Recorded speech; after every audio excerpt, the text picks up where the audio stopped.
And they said, you know what? The future of the United States, the future of the state flows through novel and emerging technologies. Let's start the process of getting intelligent, getting smart so that we can preserve fundamental rights of crypto, so that we can have a regulatory environment where builders can come and they understand the rules and we know what's expected, and people can enjoy both their rights and also the technology in new ways. Welcome to Bankless, where today we explore the frontier of your constitutional right to crypto. This is Ryan Sean Adams. We've got a solo episode today, just me, and I'm here to help you become more bankless. If you're listening here and you are a citizen of the United States of America, you have a constitutional right to crypto. This isn't a bold claim. This is written in black and white in the first 10 amendments of the Bill of Rights in the Constitution. In today's episode, legal mind Richard Jackson makes that case. And as a listener, you get to be the jury and decide whether he's right. If you're not an American citizen, there's something here for you as well. This is a look into the source code running America, the parts in particular that were put in place to preserve individual freedoms. Here's how I think of it. If Bitcoin is a freedom protocol for money, and Ethereum is a freedom protocol for property, then the US Constitution is a freedom protocol for running a society. Now, that's not to say the US always runs its code perfectly, but at its best, it recalls these freedoms in the future and lives up to them. And I think it's about to do the same with crypto, because crypto isn't just a right enshrined by the Constitution. It's an extension of the Constitution. Crypto is how we preserve constitutional freedoms in the 21st century, particularly when it comes to the digital world. I used to say, if crypto was around during the 1700s, the founders would have written the right to crypto in the Constitution. After this episode, I've realized they already have. Thanks to the sponsors that made this episode possible, including KRAKEN, which is the best place to purchase your constitutional right to crypto.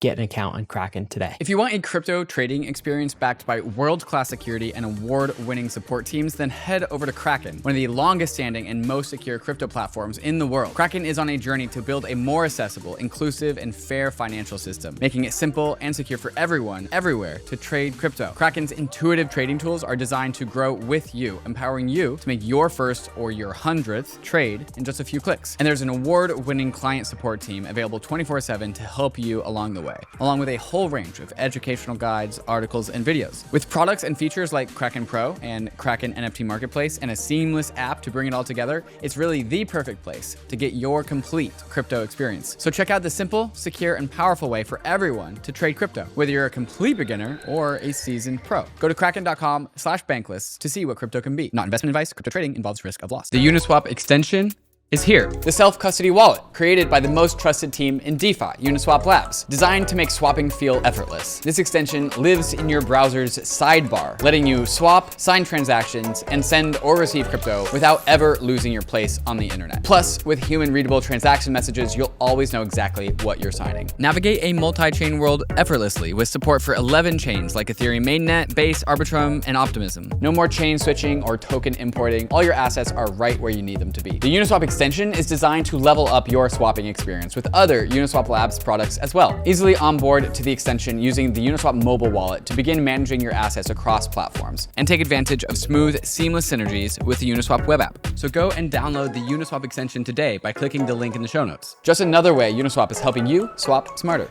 Have you ever felt that the tools for developing decentralized applications are too restrictive and fail to leverage advancements from traditional software programming? There's a wide range of expressive building blocks beyond conventional smart contracts and Solidity development. Don't waste your time building the basics from scratch, and don't limit the potential of your vision. CARTESI provides powerful and scalable solutions for developers that supercharge app development. With the CARTESI virtual machine, you can run a full Linux OS and access decades of rich code libraries and open source tooling for building in Web3. And with CARTESI's unique rollup framework, you'll get real-world scaling and computation. No more competing for block space. So, if you're a developer looking to push the boundaries of what's possible in Web3, CARTESI is now offering up to $50,000 in grants. Head over to CARTESI's grant application page to apply today. And if you're not a developer, those with staked CTSI can take part in the governance process and vote on whether or not a proposal should be funded. Make sure you're vote ready by staking your CTSI before the votes open. Bankless Nation, a few months ago, after reading a white paper entitled Our Second Amendment Right to Crypto, I put out a call asking for a guest who could make the case for our constitutional right to crypto. Our guest today stepped up. His name is Richard Jackson, and allow me to introduce him. Richard is the Deputy Attorney General for the state of Oklahoma for technology and digital assets. He's an economist at heart. He's turned legal mind as well, and he's a crypto native, and he is working to make Oklahoma the most crypto-friendly state in the union. Richard, welcome to Bankless. Hey, Ryan, thanks for having me. Glad to join. Okay, I'm just going to share the tweet that kind of sparked this show and just set it up for people. So there's one weekend I was actually on a flight visiting my parents. I don't normally read legal white papers on the weekend, but this time I did because the title of it sparked my interest. It was called The Second Amendment and the Struggle Over Cryptography. And this was a Second Amendment case for cryptography. So for people who aren't familiar with the amendments, maybe you're not American or maybe just kind of like rusty here, the Second Amendment, that's the one about the guns. That's the one about the right to bear arms. And we'll get into that. But it was a fantastic, interesting, detailed summary of our Second Amendment right to encryption and cryptography at the time and cryptocurrencies. So I tweeted this, the right to bear crypto. If Americans cared as much about encryption as they care about guns, there'd be a much different conversation right now in DC, and they should. We need a podcast on this. And so I was kind of seeing if there's any other legal minds who would step up to the plate and talk about our Second Amendment right to crypto in the way that the white paper's author did. And we actually got more than that. So you stepped up, Richard, and you DM'd me privately, and you were like, hey, more than the Second Amendment case for crypto, I want to give you the constitutional case for crypto. Right. It's not just one amendment that applies here. It's like the first 10 in the Bill of Rights. So first, I just want to say thank you for doing that. And I want to set the scene for Bankless listeners. The topic today is Richard is going to defend the U.S. citizens' right to crypto. And so I know we're going to peel back this onion in multiple layers across multiple sections. We're actually going to go amendment by amendment and actually cover this. But let's start with kind of the preamble here, right? Can you, in a minute or two, just set the stage here? Do Americans have the right, a constitutional right to crypto? So in 60 seconds, I would say yes. And when we start to dive into some of the details, I think you will see the thing that is crypto expressed in the various different ways that we talk about it. Code is speech. Now the Second Amendment as an arm, things to be free from intrusion from the government, is that crypto has a very neat, elegant way of preserving those rights and also be the thing that we enjoy, the freedom itself. Okay, well, fantastic. So that's the case. So let's take this in a few sections. The first is I just want to set some background because I think it's for a lot of folks, it's been a while since their civics classes about the Constitution and the amendments and the Bill of Rights and that document. Then I think we'll talk about this thing that I just said, the right to crypto, and what exactly that means. So what rights are we actually looking for and what can we find in the Constitution? And then I think I want to go amendment by amendment, if you're willing, let's do it, Richard, and do a case for each. And then finally, we'll just conclude all of this, which is okay, so what if it says this in the amendments? How do we actually prove that? How do we get societal consensus? So those 4 sections. Let's start here. Can you tell me a little bit about the Constitution? Okay, explain it like I'm 5. Do the Civics 101, the Bill of Rights, the freedoms our founders enshrined in this document. What was the purpose of the Constitution and specifically the Bill of Rights? Right. So let's set the scene. We're going to go back to the 1700s when our founders were drafting the Constitution.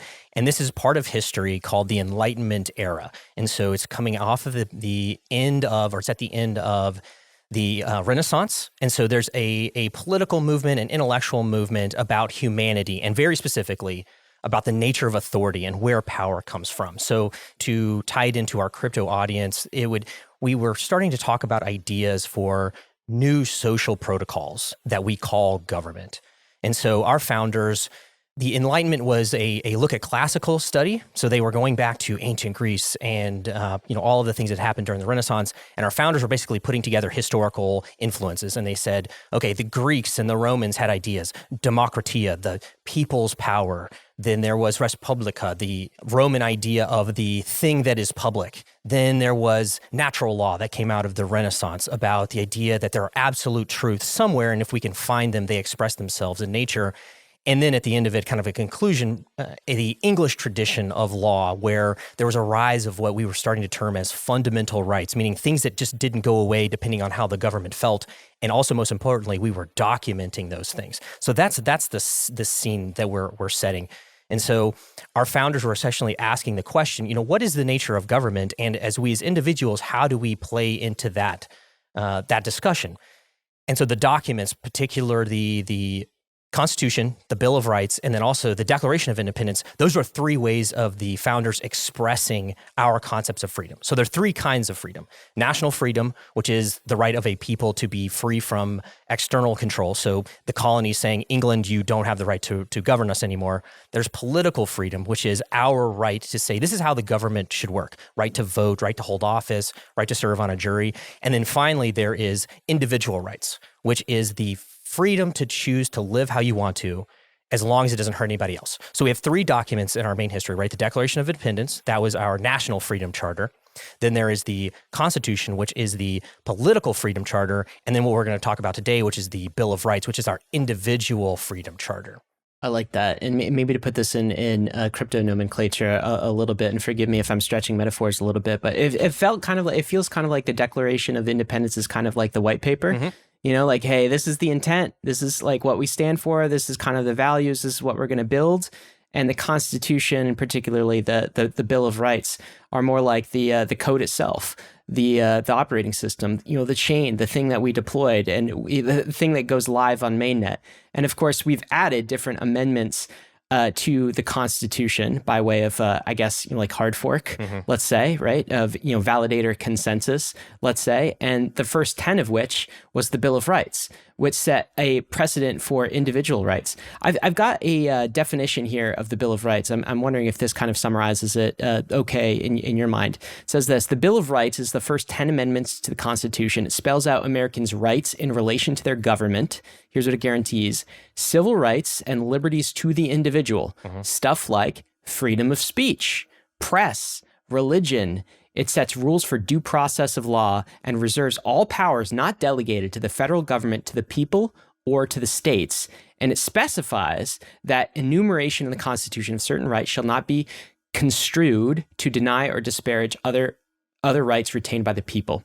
So this is really a document that spells out individual rights. I understand in the early phases of the Constitution, there was some debate as to whether we needed this document or not, the Bill of Rights, as to whether this should be included and carved out. And do you have any history there? I'm a little foggy on that piece. Yeah, so to understand the Bill of Rights is to really understand the constitutional ratification process. So let's rewind, right? 1776, we issue our Declaration of Independence. As you say, it's the white paper. We, as now the United States, these are the reasons we think we should be separate. We are going to publish a new social protocol chain that we're calling the United States. Well, so we enter into the Revolutionary War. During that period, we issue the beta version of the United States government called the Articles of Confederation. Okay. Intentionally very weak, intentionally very decentralized. We Americans thought of ourselves more as a citizen of the state than we did as a citizen of a country. So I would be an Oklahoman, somebody from New York would be a New Yorker. We thought that's about as big as we thought.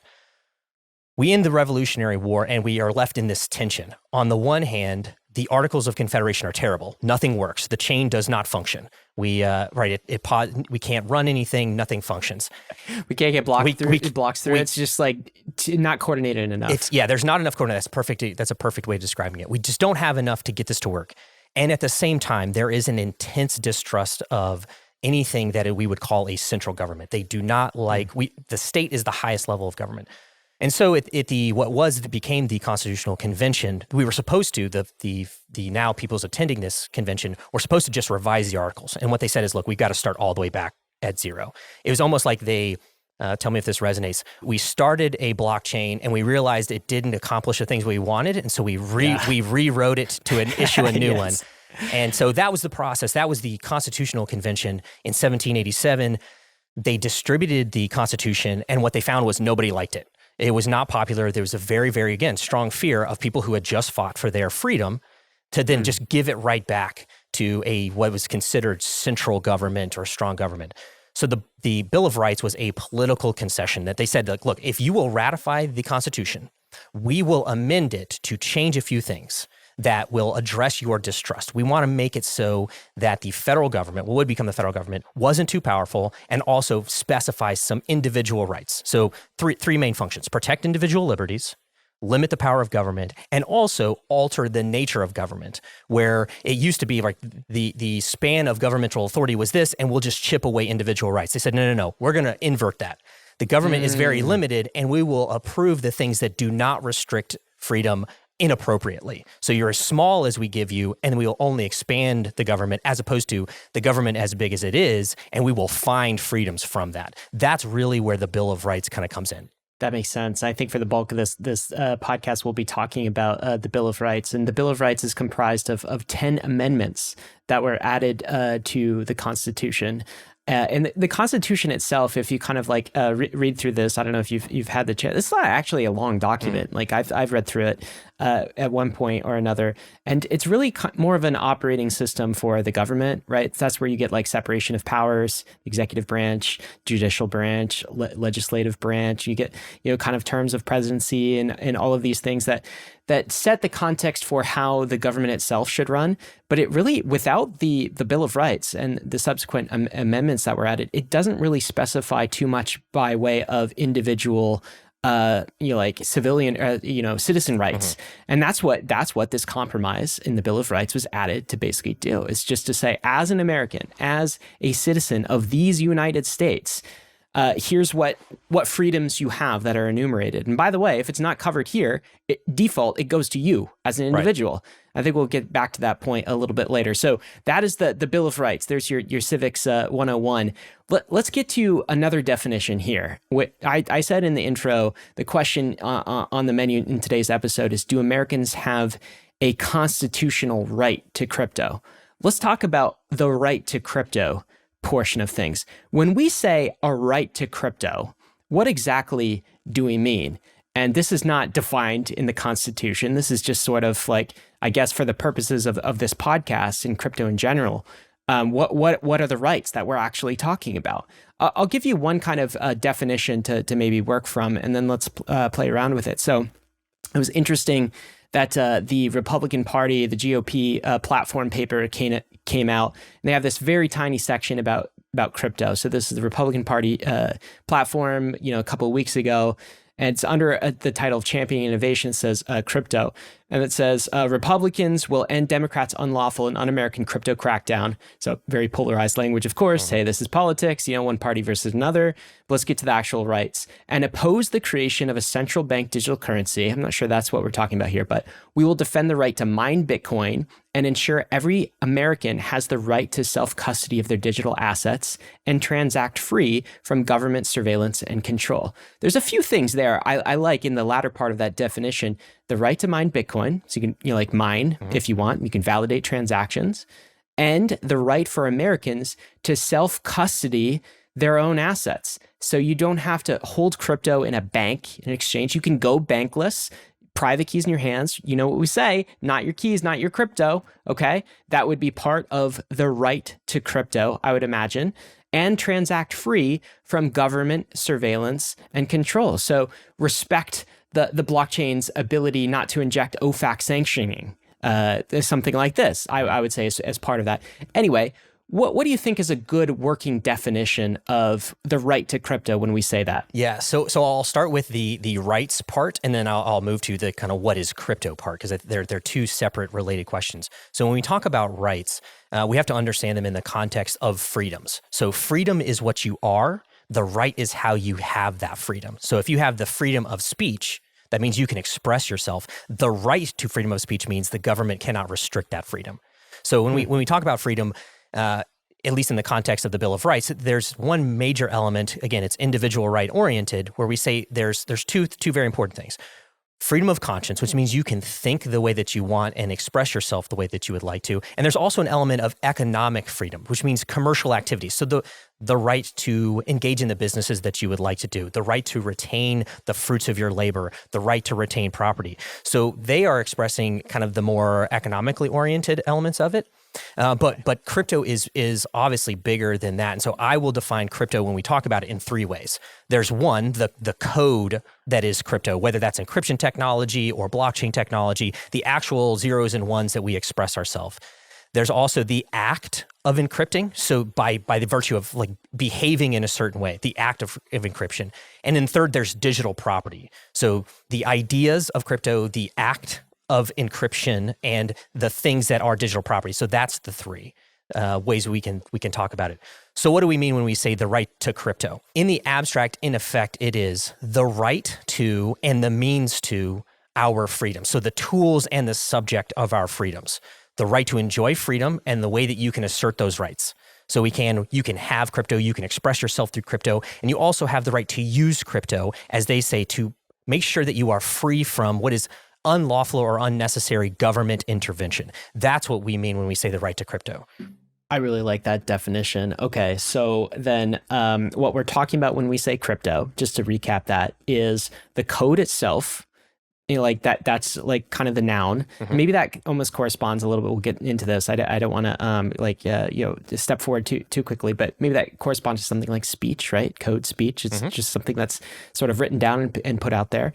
The act of encrypting. So this is a verb. So like individual citizens would be able to encrypt, businesses would be able to encrypt. That's part of the preservation, and the digital property itself. So I guess that implies maybe the crypto assets, the tokens, that sort of thing.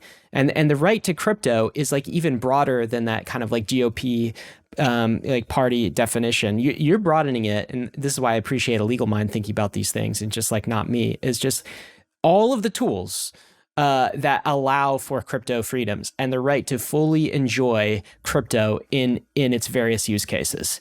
I think that's a good definition. It does feel broad. Let me ask you though, what would not be included in this type of a right? Yeah. Okay. So let's take the inverse of this, because this does feel broad, and I can hear some people listening and saying, well, what are you crypto bros asking for the right to launder money, or to evade taxes, or to fund terrorist organizations? Are these the rights that you're really looking for in this broad definition? So what is not included or implied by this right, would you say? Yeah, so that in summary is all of constitutional law in one question. What is not included, right? So even the founders understood that while we were describing what they termed as fundamental rights, so the rights that we as humans enjoy because we exist. Even though we're talking about those things, they do say that those rights aren't absolute, right? They talk about the restriction of rights without due process, without just compensation, unreasonable searches and seizures. So really finding that dividing line is all of what constitutional law is about, is what is included and what is not included. So a very easy example is you do not have the right to fund terrorism.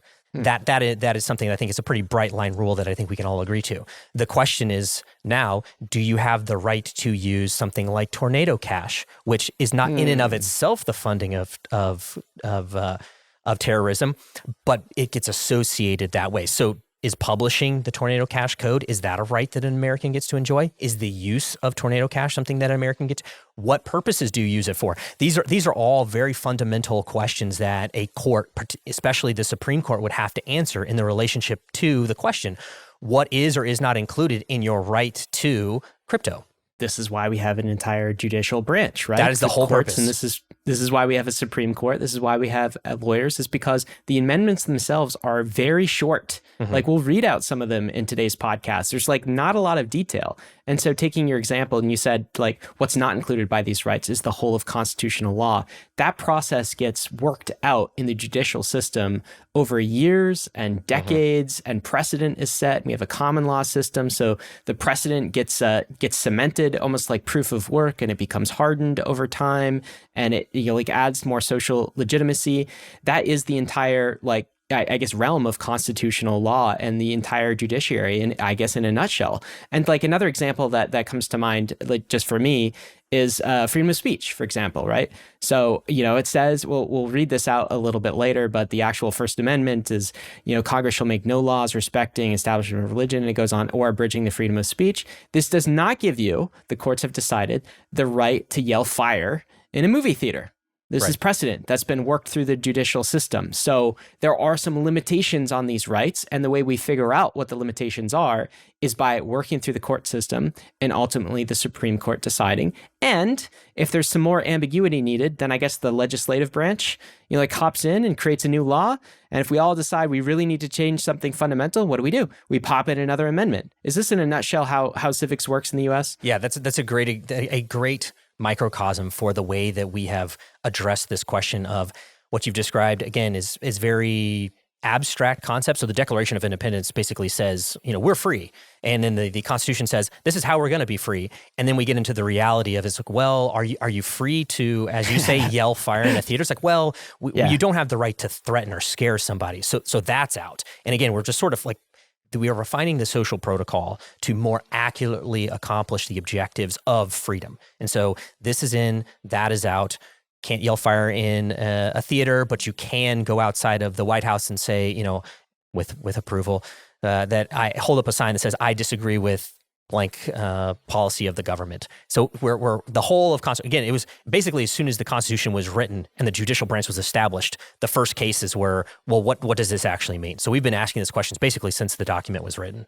Well, that's a good question. It's a fantastic question. And the beauty of this, the way this system works and the reason it's lasted as long as it has is because it has some flexibility with respect to what point on the freedom versus tyranny spectrum you kind of fall, right? So, the American hard fork from the British Empire was like a new chain that would be, I guess, a more freedom embracing chain than the monarchy type system.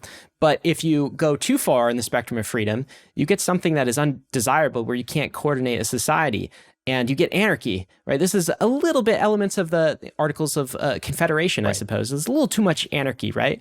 And so this is a microcosm of, individual rights. If you have too much freedom, if everyone had the freedom to say, own a tank, and blow up their neighbor's house if they want. That level of freedom would lead to anarchy. And so we're trying to find the optimal position of between tyranny and max freedom, because if you veer too far in the freedom line, you get anarchy. And so this is the entire project in the process. Let me ask another 101 question to you, Richard, which is this, and this is just a very basic question. We have said, we're trying to make the case, we're about to make the case that Americans have a constitutional right to crypto. Okay, people read the document, the entire Constitution, all the amendments. Crypto is not mentioned once. It's not mentioned once, not at all. So how is it that we can confidently go into this episode and make the case that Americans have the right to crypto? It's not even mentioned here, Richard. Yeah, so that is one of the great things about the document and our English common law tradition is the Constitution doesn't mention a lot of things, right? It doesn't talk about the internet. It doesn't talk about cars. It doesn't talk about any particular implementation of the rights and freedoms we're describing. But the founders, collectively as a group, were some of the smartest men, if you're talking about like the Manhattan Project and the Constitutional Convention, this constellation of intellectual power coming together to address these questions, these problems. We're talking about people who were philosophers, historians, they were business owners, they were inventors. So they understood both their historical context, where we are in the grand scheme of the thing called humanity, and also that things change. So they reference things that are general, like speech or press. They didn't say you have the right to get on a soapbox in the town square and give a lecture, or you don't have the right to pen and ink, right? They talk about your freedom, which is an expression. And they also provided justifications for the reason why. So the Federalist Papers, the discussion, they took notes during, thankfully, they took notes during the Constitutional Convention so we can understand that. We pair that with our English common law tradition, which allows us to do a little bit of interpreting, reasoning by analogy, where we don't have to specify every single detail. We can, in effect, say, well, we knew what they meant. And that gets into rules of interpretation and judicial discretion and standards. But we can say, well, there's words on a piece of paper, and then there's what the words mean. We're more interested about what they mean than what the actual connection of 26 letters. That's kind of where we live. And then also, there is the constitutional expansion slot that is the Ninth Amendment that we'll get to. And the Ninth Amendment says, look, just because it's in the Constitution or not in the Constitution does not make it any more or less a fundamental right. So just because it's in this document does not mean that it is the only fundamental right. And just because it's not in the document means that it does not mean that it is not a fundamental right. So this is I guess, a living, breathing document in some sense. And so when a new thing happens, a new event that is unprecedented, common law is based on precedent, but sometimes there's new things. I mean, there's never been crypto before, 2009, crypto didn't exist. So There's a new thing, and there was a new thing called the internet. So then the Constitution needs to be interpreted, and the ideas and the themes and the rights in that Constitution need to be interpreted for the new thing, the new event that has, the new case that's popped up, the new technology. And that's essentially what we are doing in today's episode. So let's get to it. Okay. Let's start to make the constitutional case for crypto using the Bill of Rights, which is the first 10 amendments. Let's start with number 1. Personal favorite. The First Amendment here. You know what? I'm just going to read it. I'm feeling patriotic today. Congress shall make no law respecting establishment of religion or prohibiting the free exercise thereof or abridging the freedom of speech or of the press or of the right of the people to peacefully assemble and to petition the government for a redress of grievances. That's what it says. That's a plain text. Man, just an awful lot packed into one single paragraph. Okay, so what is this right? And why do you think this is linked to crypto in any way? What's your case here? Sure. So let's summarize what the First Amendment does. The founders were very, very interested in making sure that there was the freedom to discuss governmental affairs. So as a citizen's relationship to the government, you have the right to think as you will and to speak as you think. So freedom of thought and freedom of conscience. We, the government, do not get to tell you what to think. We have the freedom to tell the government what is wrong. We have the freedom to discuss ideas about how it works. So how do we tie that into the right to crypto? I think you again, something else that'll resonate. Early justices have said that order, which is good, lawful existence, not anarchy. Order cannot be secured merely through the fear of punishment for its infraction. So regulation by enforcement gets us nowhere, is effectively what they said. We need to have the ability to talk about what the government does. And so the freedom that is embodied in the First Amendment is the freedom to discover and spread truth as it relates to the government. It's the ability to prevent bad ideas, referencing the Republican, the platform, right? We don't want CBDCs. We're allowed to talk about that. We citizens, we the government get to talk about CBDCs and whether we want to have them. And then it also embodies, like, we want to have a freedom to make sure that people are active in preserving their own rights. And so where does crypto tie into it? Well, we have the right to self-governance, right? That's back to the Declaration of Independence and then into the Constitution. So we say, well, we should be allowed to discuss candidates. We should be able to influence government policies. So again, breaking out the idea of crypto or the act of encryption or the property, we can tell the government we like to have these things. We ought to be able to do this. So even in just the pure abstract, we are able to, through the First Amendment, make crypto something that we can talk about. So we can use it as a tool. So if I don't particularly feel a fear of reprisal or fear of discussing unpopular ideas, I can encrypt my communications. I'm allowed not to be spied on. I'm not doing anything illegal. We can talk about ideas that may not be popular. In this marketplace of ideas, I am allowed to express myself, and I can do it also. There's a constitutional right to express yourself anonymously. So I can use tools of crypto to communicate with one another. So you talk about encrypting your communications. I can use crypto to make myself anonymous. We can talk about the idea of crypto, even just in and of itself. And so you get into the freedom of speech. I have the right to code. That was the original crypto wars in the 70s and 80s. Phil Zimmerman with Pretty Good Protocol, MIT publishing a book. They say, look, we have the right to talk about these things simply because we have the right to discuss things. You, the government, do not have the right to impinge on that freedom to just discuss. The idea of crypto is something that we're allowed to talk about. So you can't shut that down. We also have, the right to speak anonymously. So there's your encryption technologies to secure your communications. So not just against the government, but other unlawful actors. We're talking right now over the internet. We don't want someone injecting themselves into our communications. We've preserved and secured that with cryptography. And there's also the conduct as speech. So the things that we do as an expression to the government, saying, I am doing this thing to communicate to you, the government, my feelings about what you do. So wearing t-shirts, waving flags, tying back in, buying crypto, holding crypto, spending crypto, talking about crypto as a political expression or as a commentary on government conduct is, without exaggeration, I'm very confident in saying this, something that the founders would have considered to be quintessentially American, saying, I'm buying crypto because I, as a citizen of this country, do not like what we are doing with respect to blank. Any number of government policies. You could talk about monetary fiscal policy. You could talk about freedom of expression. You could talk about the subjugation of rights. Like that, just having crypto as a platform, as a technology, that's within the right.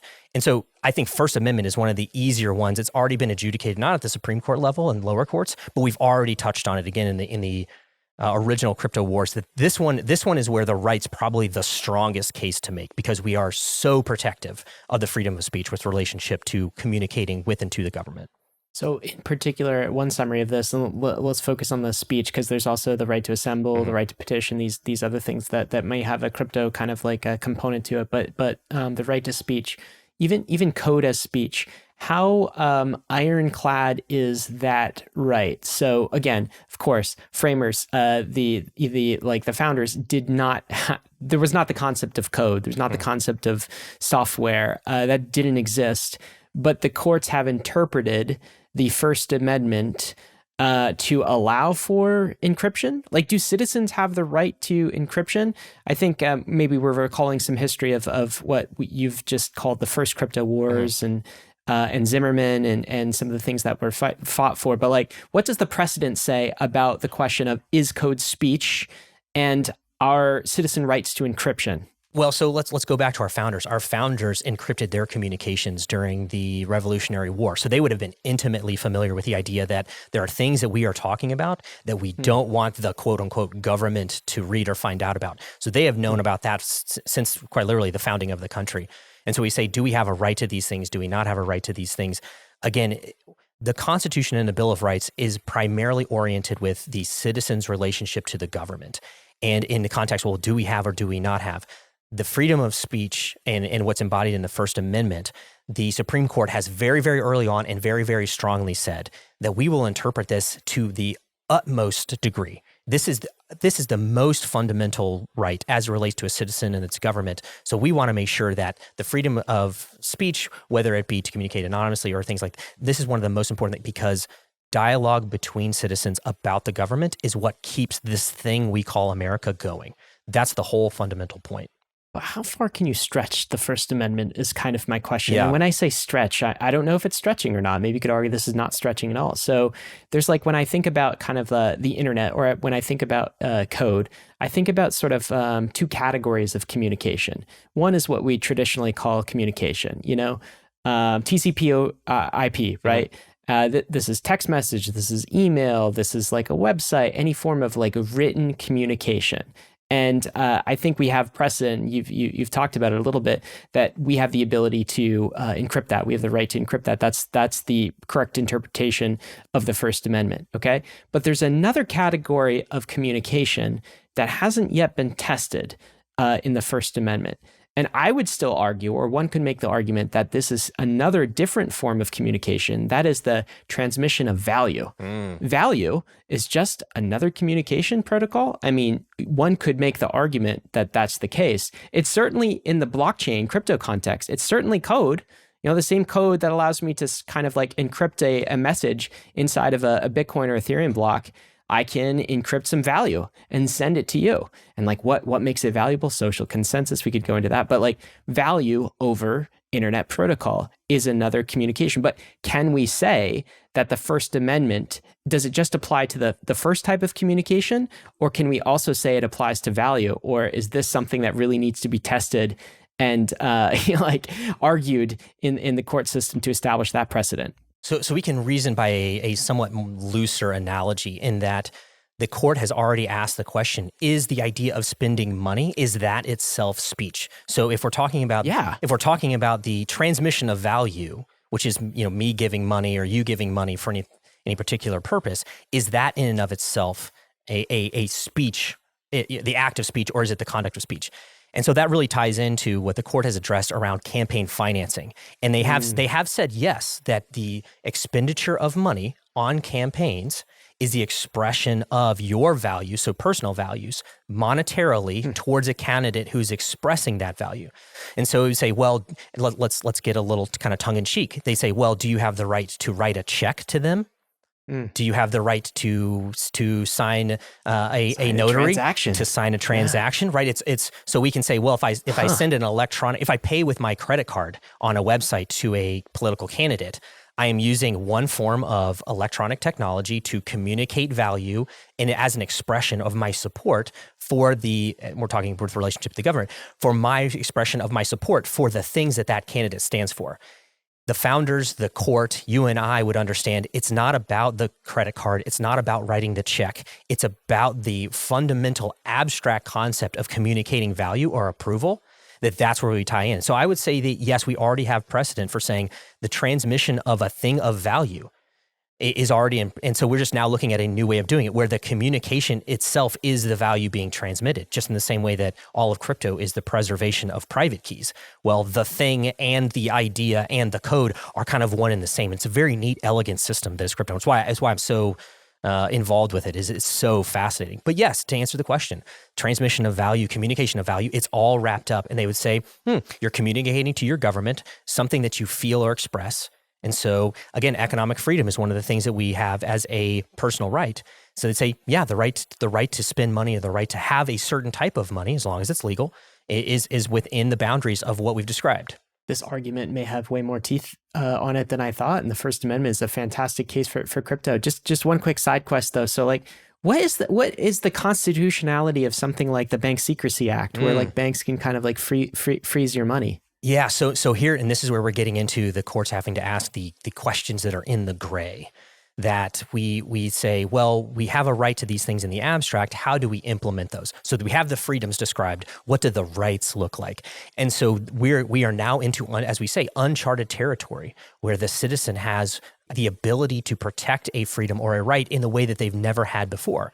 So the constitutionality of something like the Bank Secrecy Act, what right does either a bank or the government to I don't want to use the word, they would say intrude, right? The right to intrude on our transactions, to filter and to screen. And that's a question that we're going to have to answer. We're going to have to go back and we're going to have discussions like this to say, well, what do we really mean when we say to have the right to something? What is it they're trying to accomplish? And in the course, we'll take all of those arguments and all the things that's being done, right? So Coinbase has been sued. They've issued a brief. People who have supported Coinbase have issued briefs saying, we interpret all of these rules and these laws and freedoms to mean these things. Here's the reason why I support it. Now we're just going to have to go through the unfortunate legwork that is the protocol of the judicial branch and say, okay, well, let's start having those questions about where do fundamental rights lie in the context of this new thing called crypto, in the world that we live in with crypto.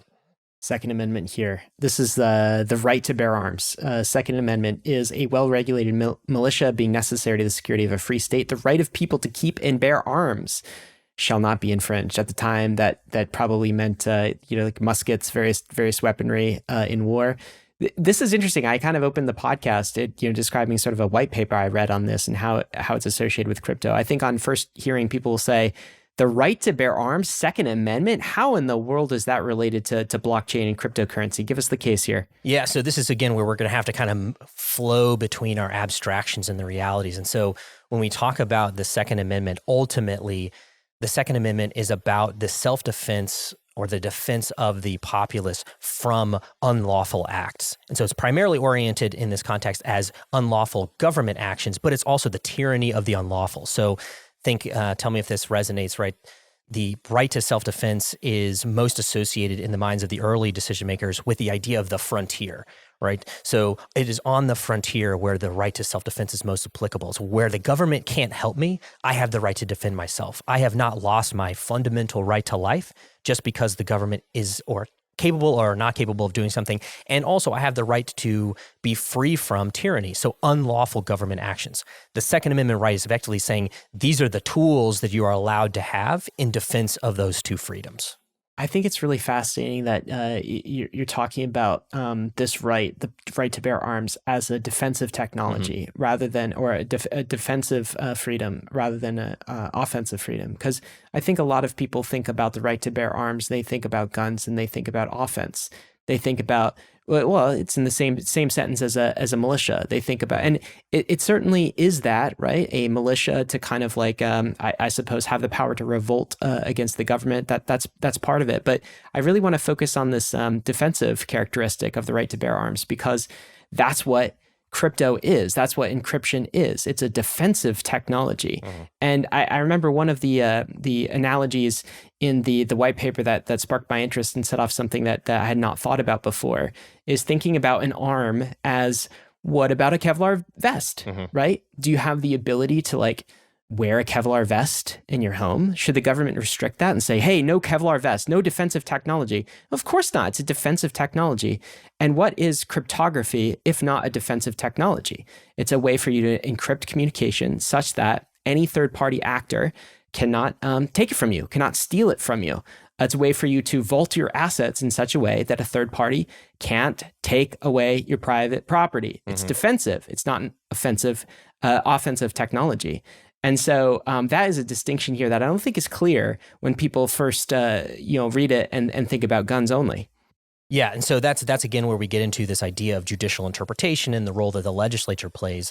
Is that when we use the word arm, the first thing a judge is going to go to is effectively, quite literally, the dictionary and go, well, what does that word mean?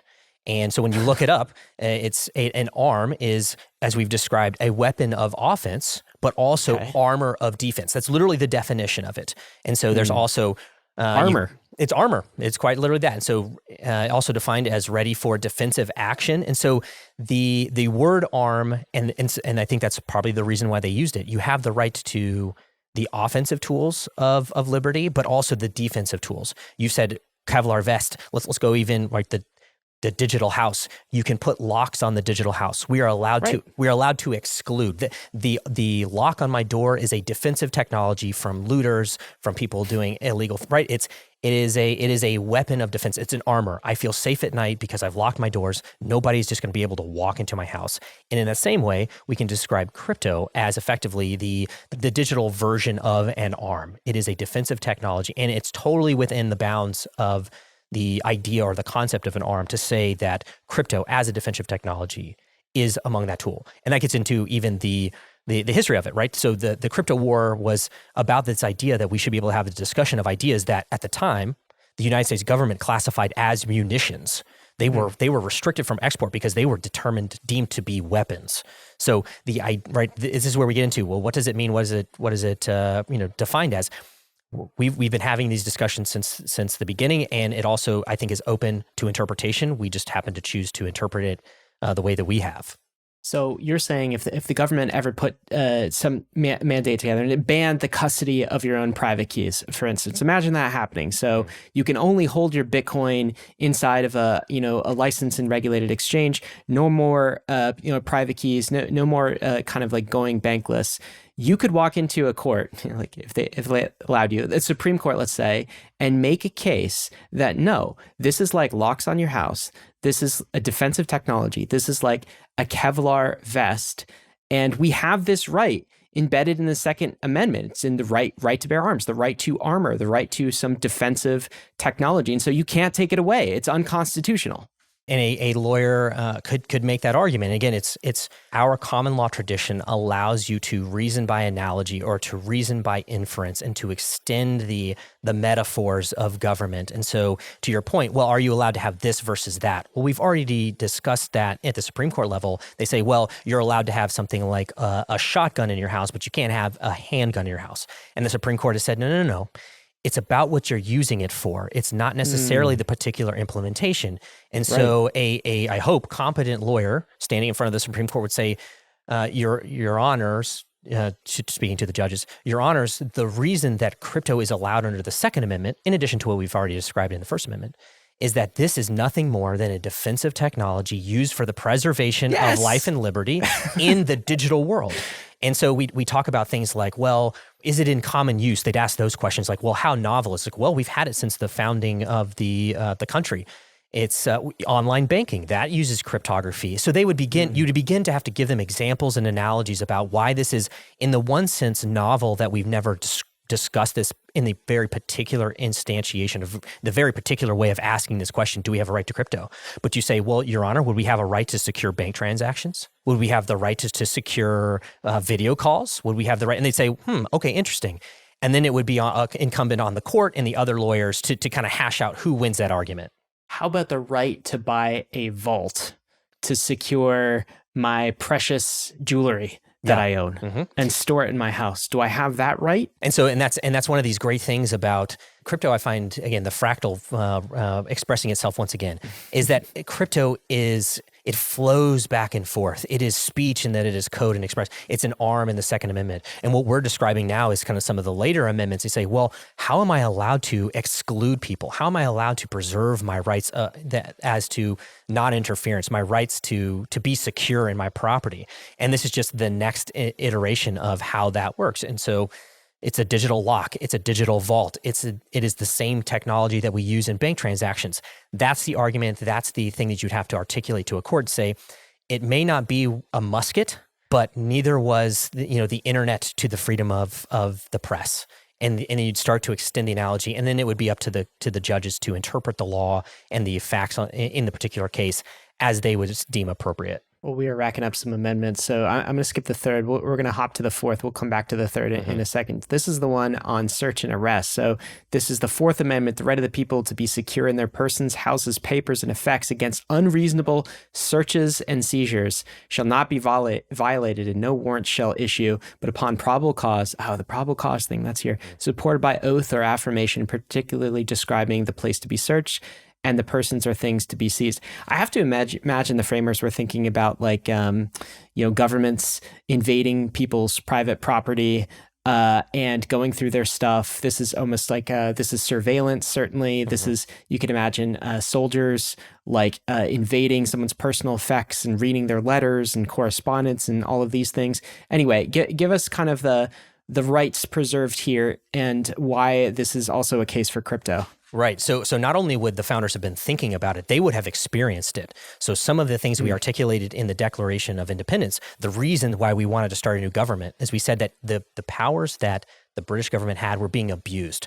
They were sending soldiers into our businesses and going through business records. They were going through our inventories. They were going into our houses and they were searching our papers and effects. The Fourth Amendment is effectively saying if the First Amendment is all the rights that we have and the Second Amendment is how we can preserve it, the Fourth Amendment is how we can exclude unlawful interference into those spaces.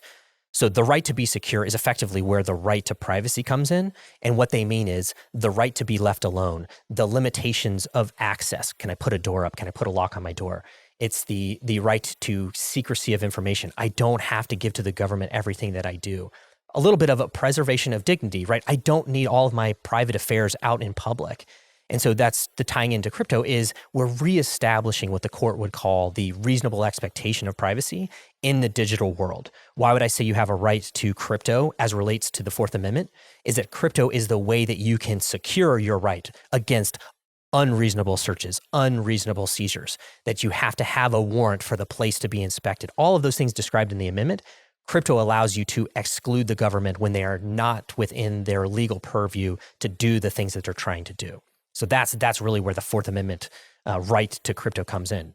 Does this imply that we have the right to privacy on crypto as well? So right now on an open network like Bitcoin or Ethereum, of course, the transactions are pseudo-anonymous, but they're not private. That means if you know that I am associated with a given address, a Bitcoin address or an Ethereum address, you can kind of link it together and know who I am. There's entire data surveillance companies that basically do this for the government. They provide this service to the government. Now, there are technologies that can be deployed, of course, many of which have been deployed. Zcash, Tornado Cash, of which we've already talked about, that make it such that it's not just pseudo-anonymous, it's anonymous, it's completely private, so these transactions cannot be traced. Does the Fourth Amendment further stretch in not just to our right to own crypto in our constitution, but also to have a private value flow transactions? Would you take it that far? Well, so this is where we get into where the right and the freedom bump up against our reasonable restrictions. And so we have a reasonable expectation of privacy. What the court will kind of go back and forth on is something in plain view, or would you have an expectation that it's private?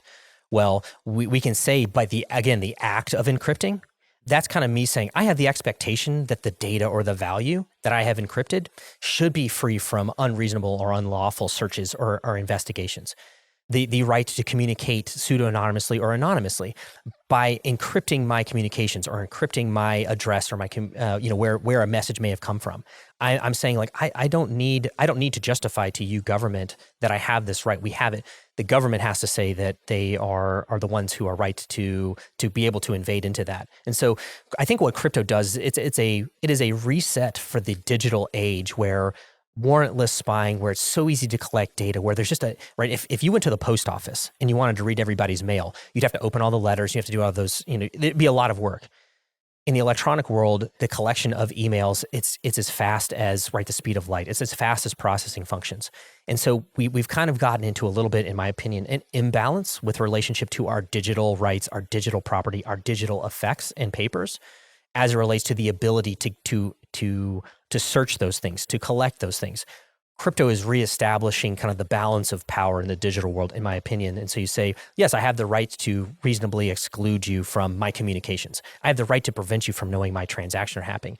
They would talk about the plain view of stuff. You say, well, I don't have the right to not know what the email address is, but so the container, but the thing in the container is preserved. Well, crypto is the container. It is also the message. We get to flow back and forth. And so we're at one of those junctions where a new technology has radically redefined our understanding of fundamental rights and with respect to technology. So we're going to have to ask those questions. How far does it go? How can we reason by analogy?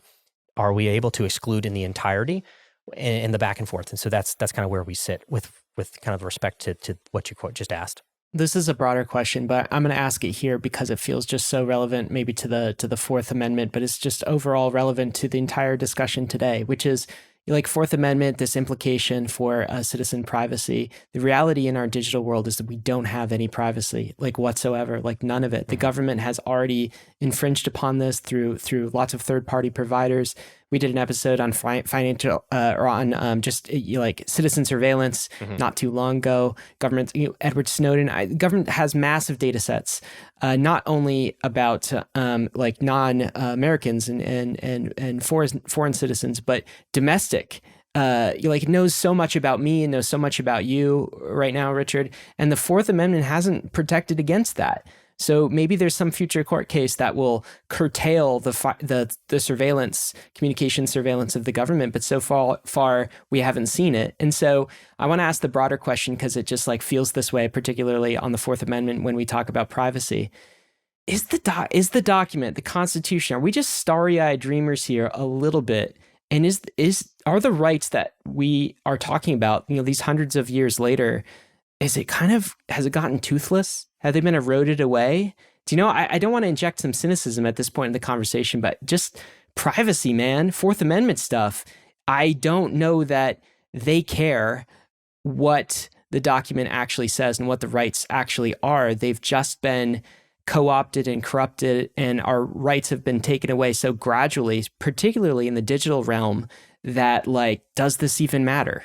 Well, and so this is again where I think we've gotten to a place where the tools of surveillance have gotten so powerful that they've made us question, to your point, the fundamental nature of what do our rights do. And now with crypto technology, encryption, cryptography, we've effectively established a new tool for the preservation of right. And we're back to this kind of tension between rights and government activity, where we can now reassert that expectation of privacy, where we can encrypt, and we're effectively making the government reassert its action. And when we use the word they, right, it's more like the inappropriate actions of government. It's more, they're lawful, lawful activities that they do. But how do we as citizens of this nation express or preserve our personal sovereignty and personal freedoms in the digital space? Well, we didn't up until 2008, 2009. We didn't really have a good way of doing that in some respects. Encryption has existed on the internet for a lot longer than that. But now we're finally coming to the place where we as citizens are sophisticated in our understanding to say, actually, you know what? there is a Fourth Amendment implication into this. So it takes some time to kind of get to that place. And so now, because you say, well, that rubs me the wrong way, I bristle against this, is we wouldn't have been having this conversation 20 years ago because we just didn't have the concepts. And so now we're catching up, right? The ideas in popular discussion, the reason that the First Amendment is so important is we're catching up to the reality that the digital right of privacy, the digital right to be free or to be secure in our property, places, and effects hasn't really been respected in the way that we think it should.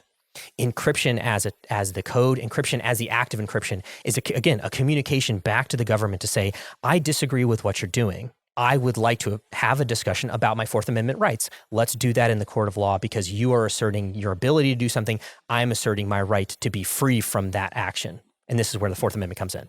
Well said. That's why we're doing this podcast, and that's why cryptography and crypto gives me such hope. New projects are coming online to the MANTLE Layer 2 every single week. Why is this happening? Maybe it's because MANTLE has been on the frontier of Layer 2 design architecture since it first started building MANTLE DA, powered by technology from EigenDA. Maybe it's because users are coming onto the MANTLE Layer 2 to capture some of the highest yields available in DeFi, and to automatically receive the points and tokens being accrued by the $3 billion MANTLE treasury in the MANTLE reward station. Maybe it's because the MANTLE team is one of the most helpful teams to build with, giving you grants, liquidity support, and venture partners to help bootstrap your MANTLE application. Maybe it's all of these reasons all put together. So if you're a dev and you want to build on one of the best foundations in crypto, or you're a user looking to claim some ownership on MANTLE's DeFi apps, click the link in the show notes to getting started with MANTLE. The OBOL collective is up and running and is maybe one of the most important collectives that you've never heard of. OBOL is bringing distributed validators, or DVs, to the Ethereum staking stack. Distributed validators allow multiple parties of people running multiple nodes to create a single virtual Ethereum validator together. This makes participating in Ethereum consensus more accessible,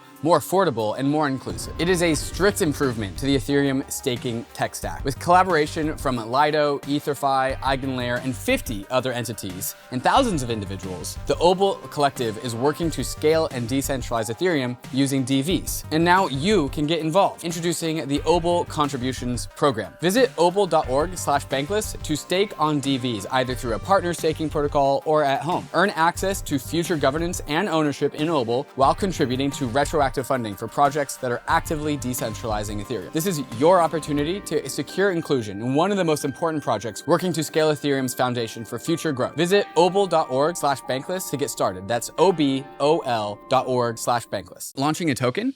Don't let complex legal and tax issues slow you down. TOKU provides specialized support to optimize your launch and ensure that you as a founder and your team and your investors get the most tax-efficient outcomes. The TOKU team understands the crypto space inside and out and will ensure your token launch is fully compliant while maximizing tax efficiency. TOKU can connect you with the best attorneys if you need them to make sure that you have the best advice, and TOKU can help to optimize your taxes so you pay the least possible amount of taxes while still maintaining legal compliance. With TOKU's guidance, you can concentrate on building your company while TOKU handles the logistics. Token launches don't have to be complicated. Talk to TOKU today to get a free initial token valuation. All right, let's bounce to the Fifth Amendment, which is a pretty strong case as well. This is a longer one, so I'm not going to read it verbatim, but this is about the rights in criminal cases.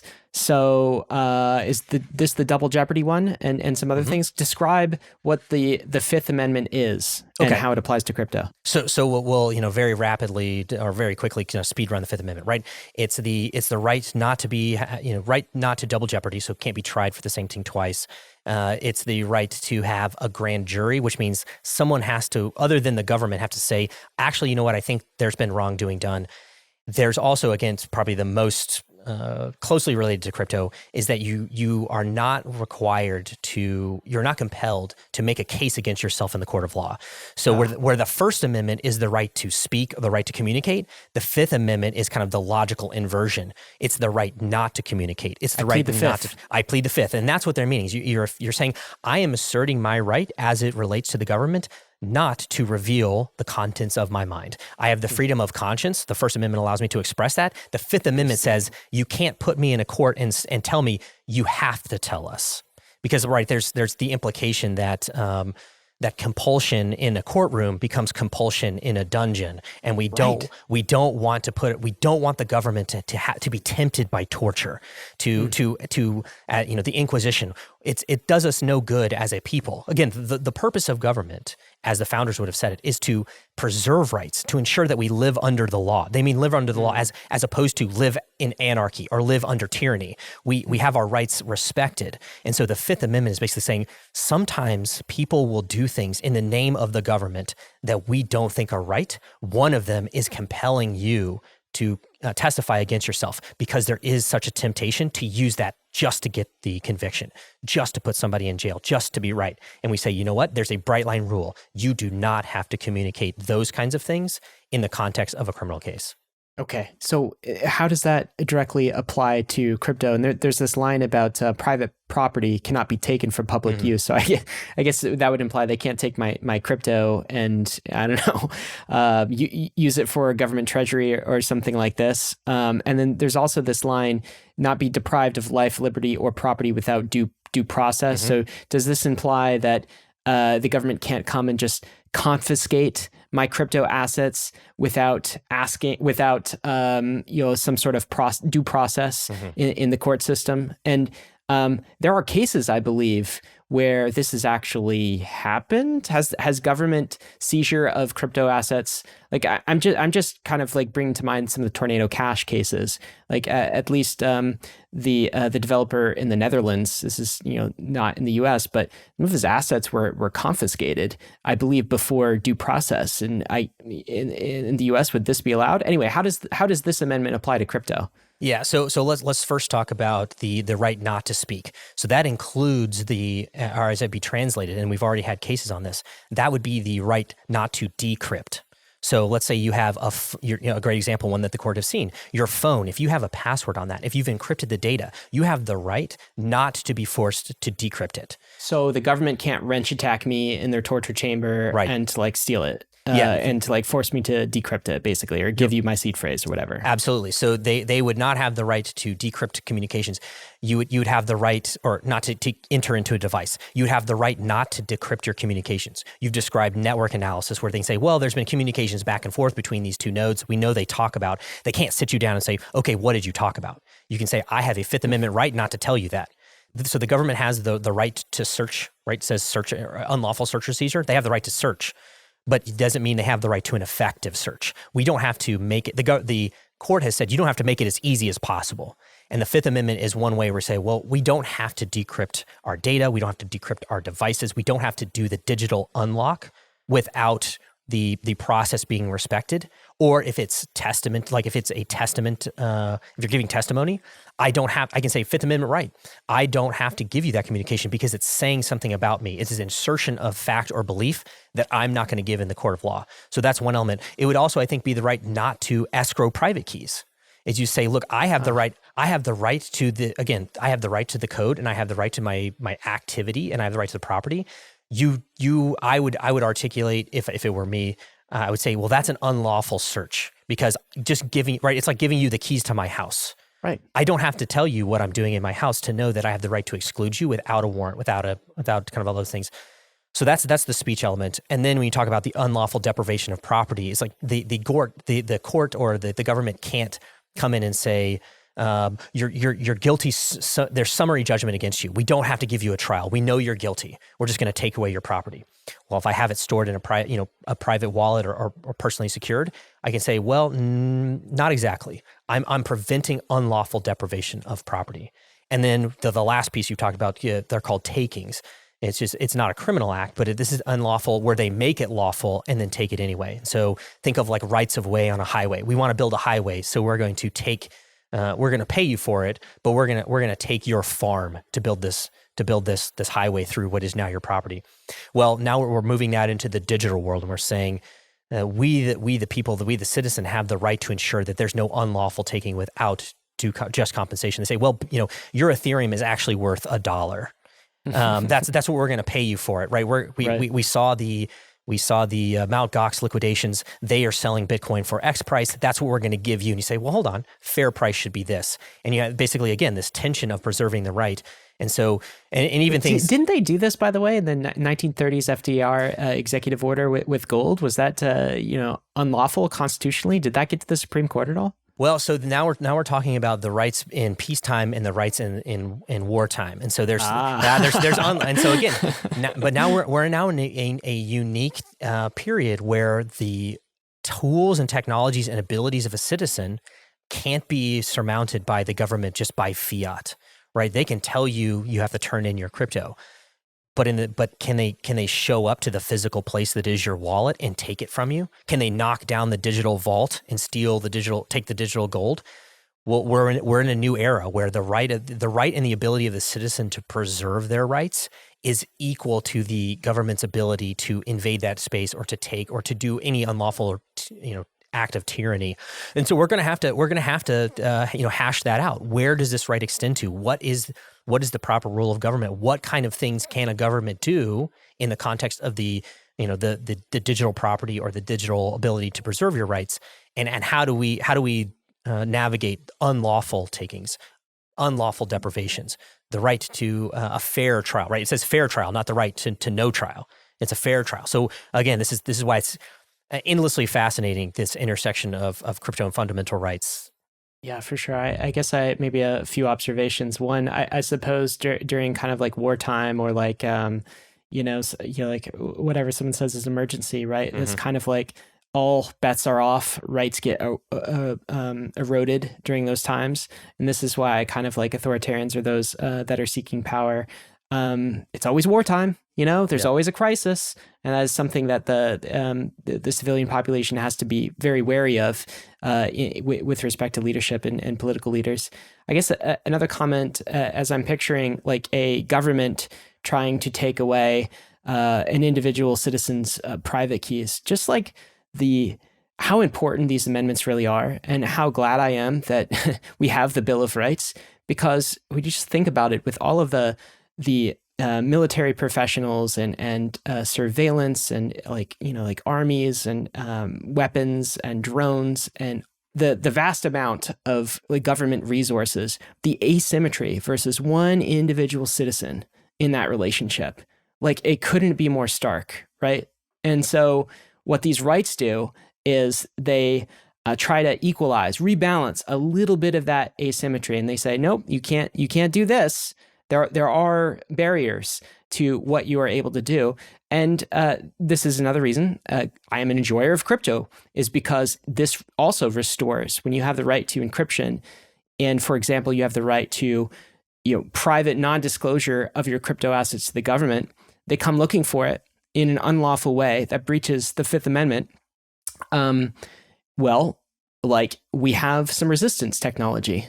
And we have the ability to decentralize it. And we have the ability for that kind of regime to pass and to live to see another day. So, it's fascinating when we dive into this. Let's talk about the Third Amendment here. Okay. So I think the amendments that we've talked about so far, the first, the second, the fourth, or the fifth, these are the big ones when it comes to defending crypto. But the third has something to say too, and maybe this is almost an implied right to crypto. What is the Third Amendment and how does it relate? Well, so the Third Amendment says, in effect, that the government cannot put soldiers into your home during a time of peace, and in a time of war, there has to be rules around it.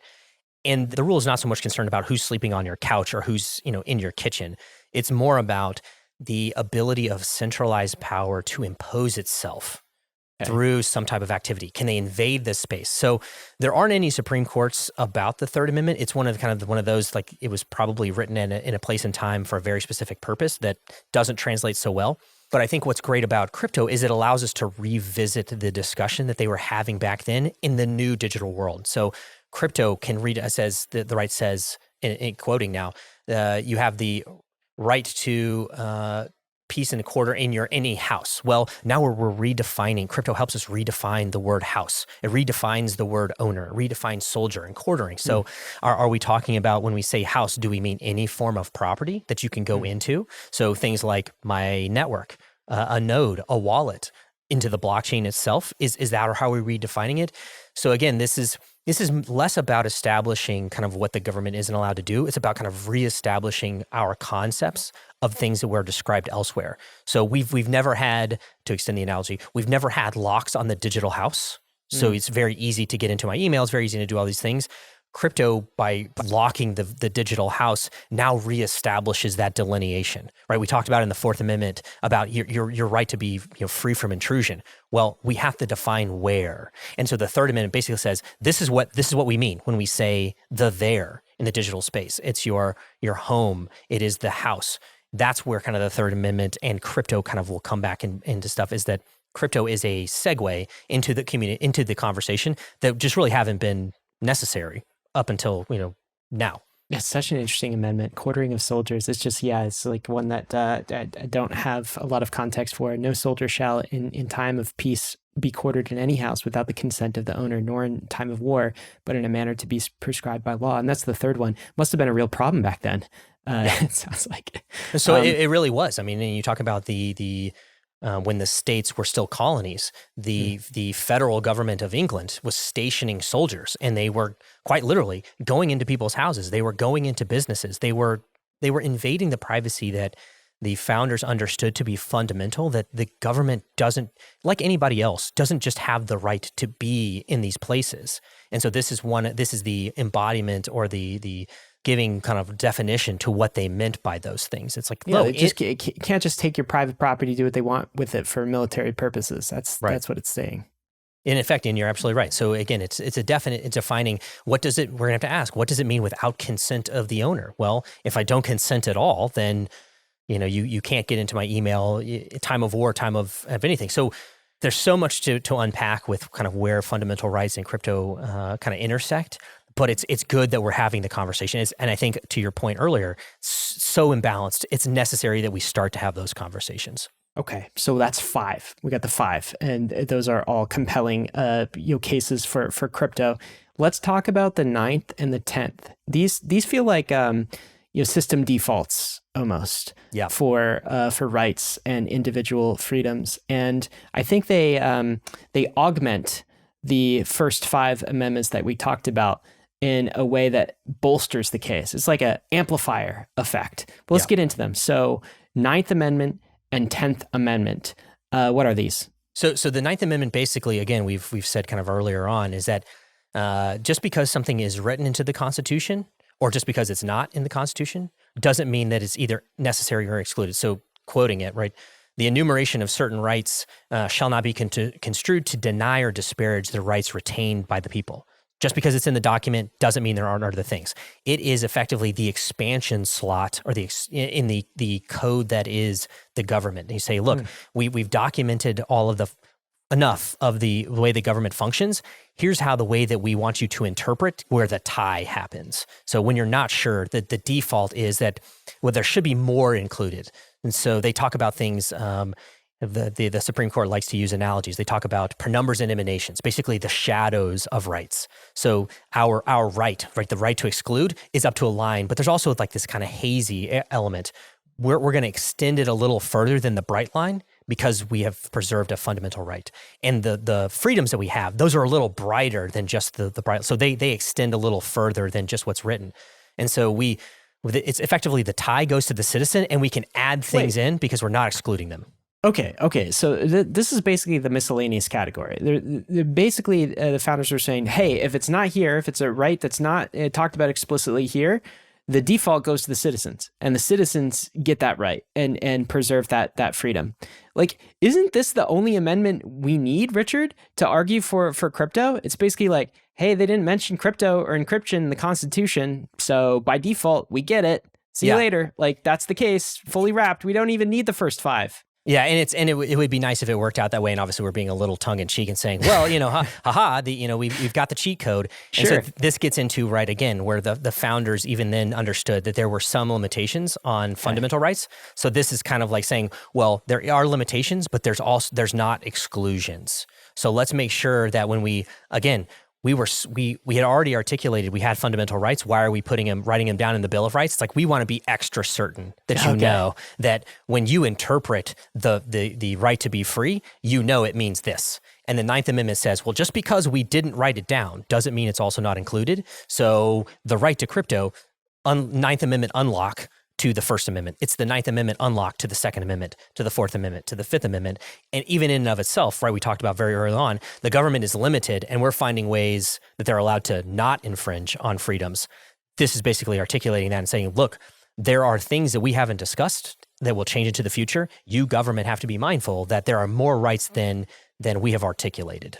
Cool. Okay. And the 10th is sort of closely linked, I guess, to the 9th. It's almost like a copy and paste only for states. And it says the powers not delegated to the United States by the Constitution, nor prohibited by it to the states, are reserved to the states respectively or to the people. So, or to the people. It's not just states, or to the people. Okay. So what is this adding? So this is, again, when we talked very early in the podcast about, we used to think about government being big and then chipping away to make freedoms.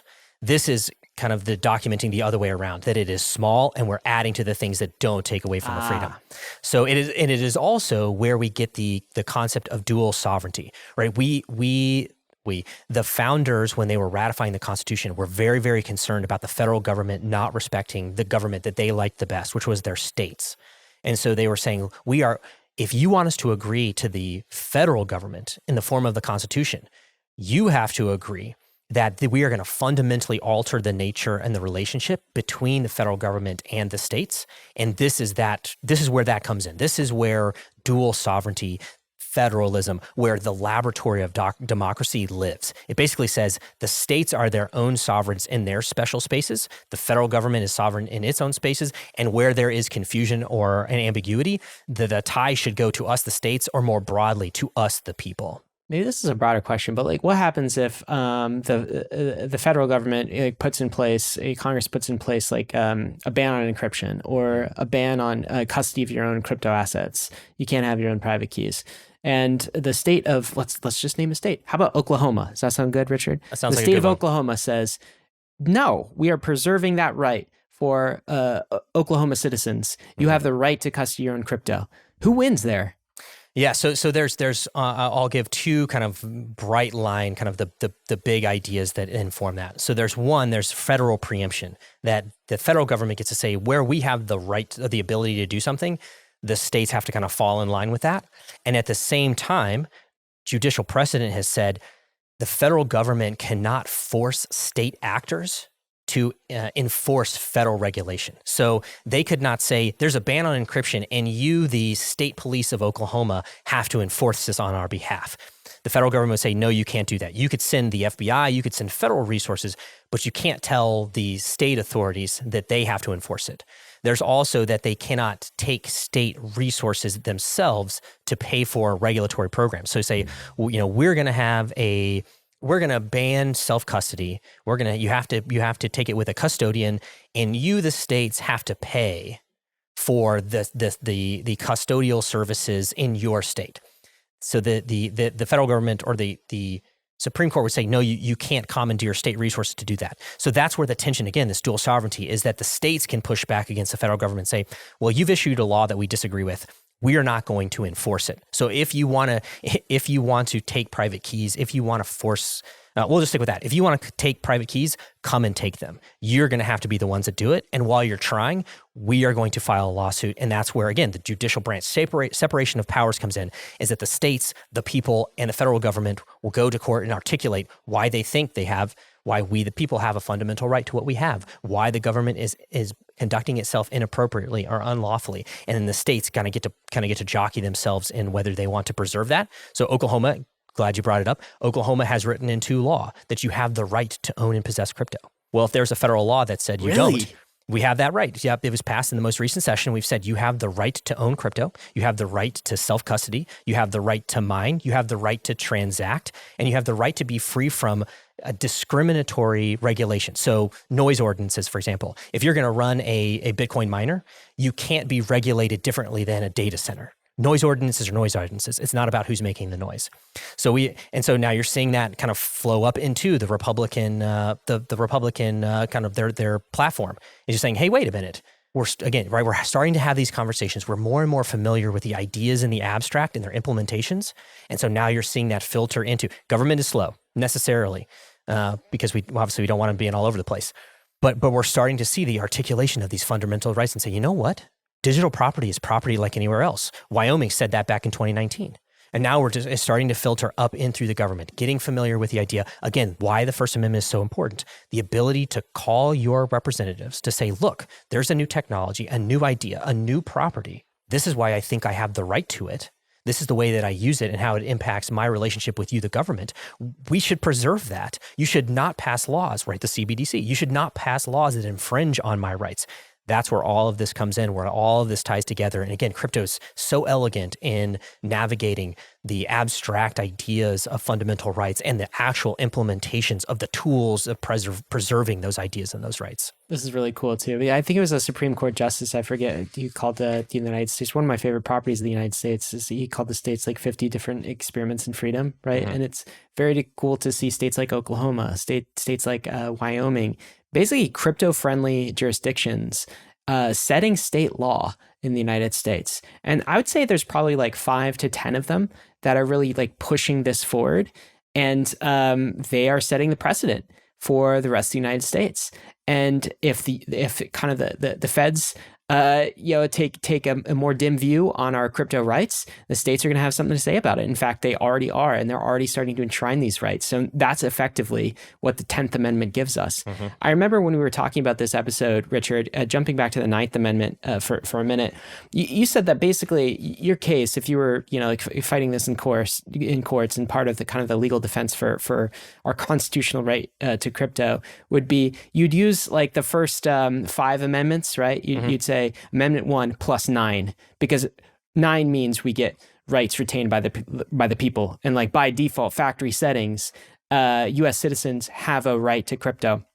Or it'd be you'd make the argument about the right to bear arms, the Second Amendment plus 9, or the Fourth Amendment plus 9, or the Fifth Amendment plus 9, because 9 is really the amplifier for all of these amendments, right? It's kind of like the extra bonus that we receive, and kind of like, I guess, the cherry on top of the case for the other 5. Is there anything you would add to that? Yeah, so I would say that the 9th, again, the 9th and 10th Amendments were written specifically for 2 purposes. 1 through 9 was a preservation of rights, and the 10th Amendment was the fundamental alteration of the nature of a central federal government. And so 9 and 10, as you described, 9th says, just because it's written doesn't mean it doesn't exist. And the 10th says, and where you're not sure, we still retain that. We retain those rights. We retain those. So you're right when you say First Amendment, well, I have the right to freedom of speech. Well, someone says, well, crypto isn't speech. We say, well, actually, 9th Amendment says just because it's not written down doesn't mean it doesn't include it. And 10th Amendment says if there's a tie, it should go to me. So let's argue, let's respectfully, right? Let's argue about what the First Amendment includes, knowing that these system defaults, these boosts to my argument are that the 9th and 10th Amendments say that in very real terms, that the tie goes to me, and you should assume we're proving, right, innocent until proven guilty, right? It is incumbent on the government to prove that there isn't a right. It is not my responsibility to prove that I do have one. And that's really what the 9th and 10th Amendment, as you say, in combination with 1, 2, 3, 4, 5, on through all, it allows us to make that argument and kind of springboard. It's the boost to the arguments that we have, is that we have kind of the ace in the pocket, as it were. This is a pretty cool document, I got to say. Pretty cool freedom protocol. Well thought through, these 10 amendments. But we skipped 3 of them. So That's number right. 6, number 7, number 8. This is all about these amendments are all about, trial law. So maybe not as relevant to crypto, but like we should just talk about them briefly, maybe to finish this out. Yeah. So 6, 7, and 8 are more about the process. So if the First Amendment is your right, Second Amendment is how you can preserve it. 3rd through 5th is how the government can interact. 6, 7, and 8 is basically saying, well, once you're in the process of a due process, this is what those rules are. This is kind of the high level of due process. So the for courts, common law, that kind of thing. And so this basically says, right, the 6th Amendment, you have the right to a speedy trial. You have the right to confront your witnesses. You have, it's basically, this is your right to fair trial. So the government can't just like throw you in jail for 25 years and then say at the end of 25 years, all right, now we're going to give you a trial. You say, no, I have the right. If you're going to say that I've done something wrong, and it unfortunately feels very, very slow, but we have the right to a speedy trial. You have to present the evidence that you've said proves that I've done this. You don't get to just walk into court and say, hey, I'm the government, believe what I'm going to tell you. The courts will say, no, you have to prove that. That's kind of the 6th Amendment.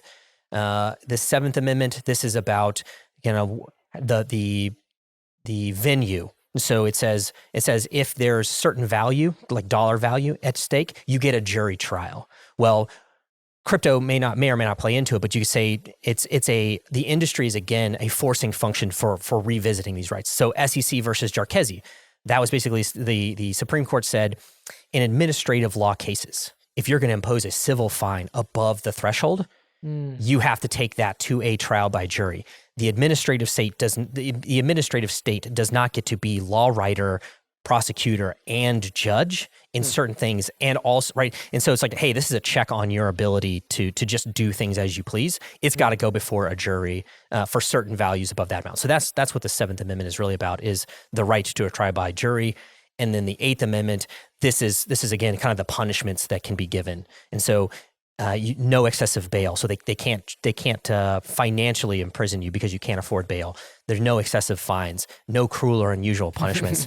Another defense against rent attack by the state, I guess. Right. And so this really, again, this gets into the idea of crypto as a new form of digital property is going to require us to refresh on our understanding of these constitutional concepts. Well, what does it mean to have an excessive fine? What does it mean to have cruel and unusual? If you require me to surrender my private key I've basically given you everything. Is that unusual? Is that unfair? So we're going to have to revisit all of these things within the context of crypto because, again, the implementation of a freedom or an expression of a right is different now with regard to crypto than it was before. And so we're going to have to go back through, revise the soft fork of the social protocol of government is going to have to take an update based on the new technology that we're introducing into it. Love it. And that's how the system works. That's how it's intended to work. I think you've given a fantastic case for why the Bill of Rights really support our constitutional right to bear crypto, to have crypto, to hold crypto, and all the freedoms that implies.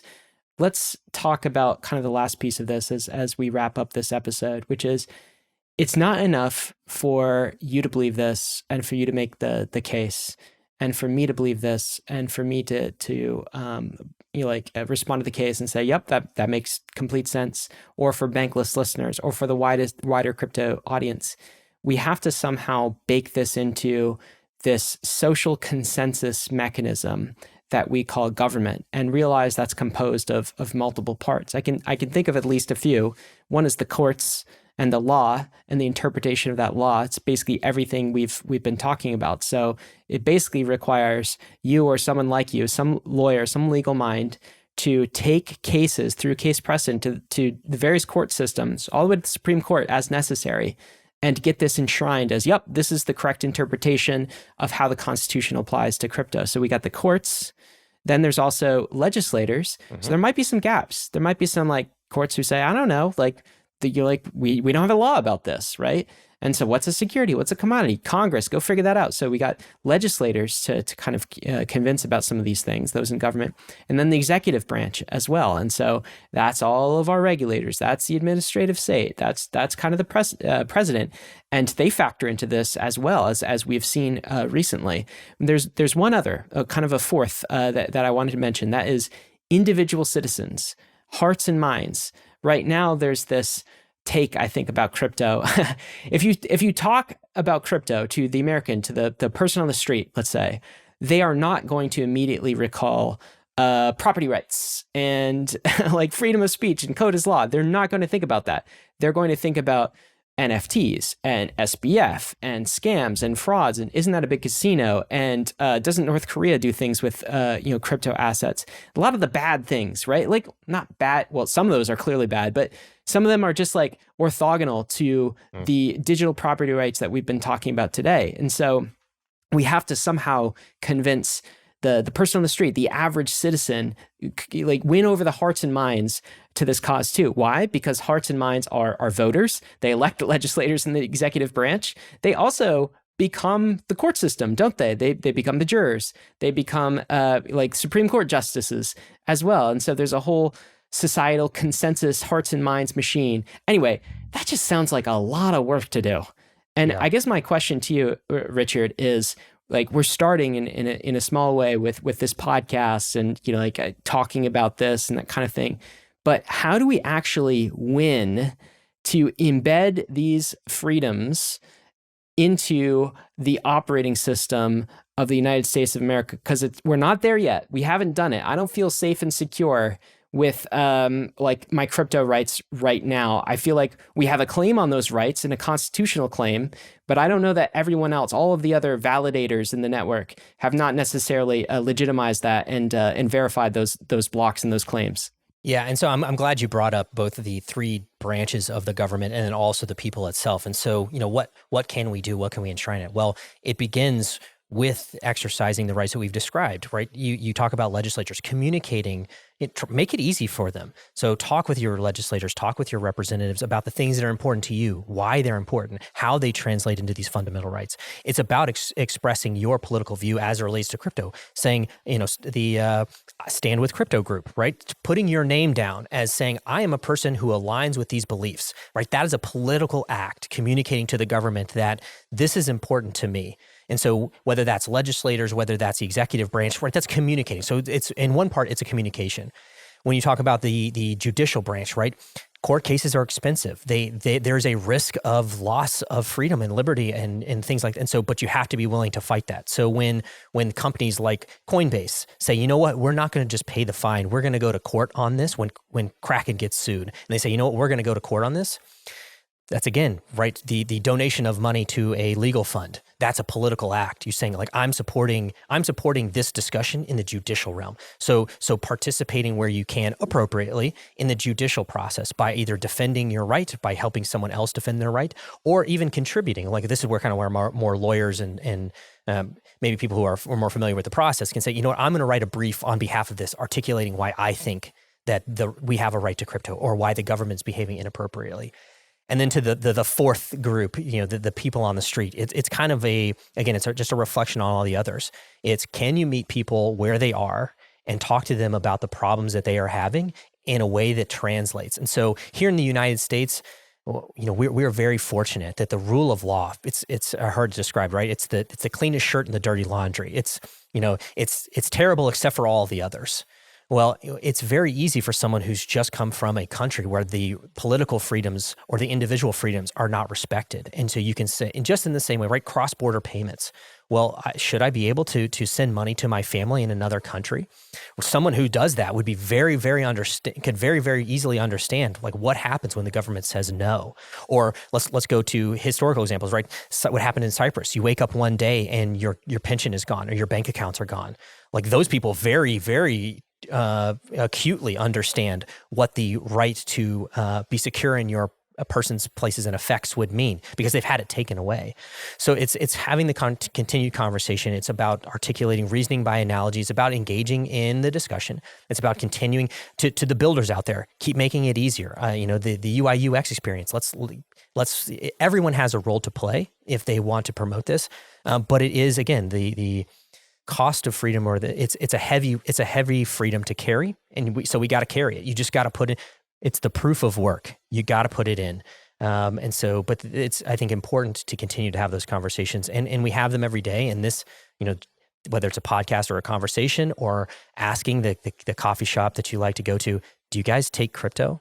It's theirs. And when they say no, what is that? Helping them walk through, set up a wallet. And so it's again, meeting people where they are, helping them into it. And then eventually we're all, no one has to explain the internet to you or me or to my mom, but we all use it and we all understand it. Eventually we'll get there if we continue to have the conversations. Yeah, I absolutely. Well said. I'm really hopeful we kind of awaken a new generation, kind of a crypto generation to care about these things. I mean, I gotta say, Richard, this is the first time I've gone through the Bill of Rights so exhaustively, and it's used to be to me just kind of like a boring document that I took for granted, and I think a number of Americans probably feel this way when you sort of reinterpret it through the lens of the crypto as an asset and a new form of private property. It's so much more exciting and so much more interesting. And particularly in the backdrop of, I think, where we find ourselves in the 21st century of this like creeping digital authoritarianism, where I don't care where you live, if you live in the United States or you live in Europe or you live somewhere in Asia, it's there, right? You see it creep into your everyday life. And I'm hopeful that we as like crypto community can kind of take back some of this classical liberal values, let's say, kind of the rights and freedoms and the fighting by the people for the people that this movement's all about. Because a lot of times, the speculation and the SBFs and the price number go up gets all the attention, but the true root, the reason why we're here and the reason why I can say confidently, not just that I'm excited about investing in crypto, I obviously am. And it's a fantastic asset class, but I think it is a good asset class. I think it is net beneficial for the world. The reason I could say that is everything we've articulated today. I want to leave you with kind of one last question here. I've sort of long thought that, there are those who look at kind of the United States, particularly its unfair treatment, let's say, in the administrative state of crypto over the last few years. And they're like, forget this country, I'm moving, right? I'll go somewhere else. I've long thought that is not the best approach, right? I've long thought that if we should fight, and this might be kind of an American exceptionalist view, which I can get away with because I was actually born in Canada, so I could say these things maybe. But I've long thought that the U.S. is like one of the best places on earth, if not the best place on earth, to actually fight for these freedoms. And the reason is because we have this document that we've gone through in 90 minutes that goes all the way back to the founding story. It's literally written in the operating system code of how this nation is supposed to work. And to the extent this nation has strayed away from these core principles, right, it is off charter, off course. And there have been many different awakenings in the United States history that is just like, recall the Constitution, the ending of slavery, recall the Constitution. Let's get back to the rights that were actually written down that were just left unfulfilled. And so this is another one of those rights that are actually written down here, the right to own crypto, that is not fully fulfilled yet and that we need to fight for. But the reason I think the US is a great place to do it is because we have this document, we can have this discussion, we have hundreds of years of precedent where we've talked about it. We've got legal minds, we have a rule of law here, and we have a social layer. We call this on Bankless the layer 0, because mainnet is kind of like a layer 1, which is code. But this social layer that respects what we just talked about today. And the hearts and minds battle is easier to win when you can say, hey, this is what was intended for the nation. This is why we are a free society. And if we want to preserve that, we have to preserve this these freedoms in this new frontier of technology. So I've long thought that the United States is actually the perfect place to fight and win. And if we can't win here, I don't know. I don't know other countries so well, but it's difficult, I think, in another jurisdiction to do it. So let's fight here. What do you say to that, or what does that spark in you? Yeah, so I think I would accuse you of stealing my notes on this because in researching, right, I did the history of the Constitution and did kind of the legal research, but also kind of the classical reevaluation of the concept of freedom, the history of freedom. How do we arrive from, again, ideas that stretched all the way back to antiquity in Greece and Rome? How have they flowed in through history to the point where, right, the founders sat down and inscribed them into a document? And I would agree with you almost entirely, wholeheartedly, is that if we talk about the unique balances of freedom, then the ideas of national freedom, so being free from outside influence, political freedom, and individual freedom, that the traditions that the United States embodies, that the precedents that exist in the United States, our history and our understanding, the idea and the concept of freedom is no more or is not preserved anywhere else better than it is here. And so I would a counter to a guest I think you had on a show or two ago. It's like, well, if you can't find if you don't like the jurisdiction, just go find a new one. That's when things, right? That assumes things are going right. The best place to be when things are going wrong is in the United States for the reasons that you've articulated, because we have a history of freedom. We have a precedent of freedom. We have traditions of all of these things where we can confidently say on a podcast like this, we have strayed away from what the proper relationship between a government and its people is and ought to be. I have the right to discuss that. I have the right to propose solutions, and I have the right to protect the freedoms as I understand them. Nowhere else in the world has the unique balance of those three freedoms as there is in the United States. And I would agree with you. If I'm going to take this fight to any jurisdiction, I want to be the one where I have the best chances of winning. And in the United States, the concept of freedom, the history of freedom is nowhere more embodied than, again, in our Declaration of Independence, in the Constitution, in our Bill of Rights, and in all of the law and history that we've experienced to get to the place that we are. Well, if there's enough of us thinking this way and saying these things and willing to fight for it, we basically cannot lose this right to crypto. So I think this conversation has really galvanized me and made me excited to continue the fight in the United States. And I hope we're successful. As we close this out, I introduced you as you're in your role for the state of Oklahoma. You're part of the deputy AG. And you lead technology and digital assets. It's a very unique role. So you're actually in the state of Oklahoma government. How did you land this? What is this gig all about? And what do you do? What's Oklahoma doing? How are you able to put kind of the energy into topics like this?